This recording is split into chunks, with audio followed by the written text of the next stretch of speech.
తిరుపతిలో దిగగానే బయటకొచ్చి ఫ్రెష్ అయిపోయామండి. ఫ్రెష్ అయిపోయిన తర్వాత అక్కడి నుంచి మేము ఆటో పెట్టుకుని గుడి మెట్ల దగ్గరికైతే వచ్చేసాము. ఎందుకంటే 3550 మెట్లయితే ఉంటాయి కదా! అవి నేను మా అన్నయ్య మాత్రమే అనుకున్నామనమాట ఎక్కుదామని.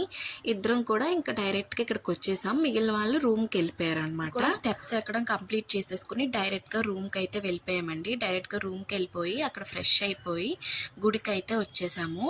ఈవినింగ్ టైం మాది దర్శనం టైం అనమాట.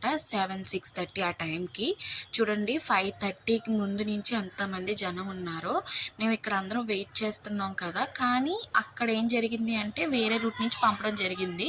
ఇంకా వెంటనే అక్కడి నుంచి లేచి వేరే రూట్కి వెళ్ళి అక్కడి నుంచి అయితే మళ్ళీ లోపలికి పంపడం జరిగిందనమాట. అక్కడ కొంచెం చిన్న ఇబ్బంది అయితే జరిగింది, కానీ దర్శనం అయితే చాలా బాగా కంప్లీట్ అయింది. ఒక హాఫ్ అన్ అవర్ వెయిట్ చేసిన తర్వాత లోపలికి అయితే పంపారండి. లోపలికి పంపిన తర్వాత అక్కడ మా ఫోన్స్ అవన్నీ కూడా హ్యాండ్ ఓవర్ చేసేసాము. హ్యాండ్ ఓవర్ చేసేసి మా పాస్లు అవన్నీ కూడా, అంటే మేము బుక్ చేసుకున్న స్లిప్లు అవన్నీ కూడా మేము అక్కడ సబ్మిట్ చేసేసి చూపించేసి లోపలికి అయితే వెళ్ళిపోయాము.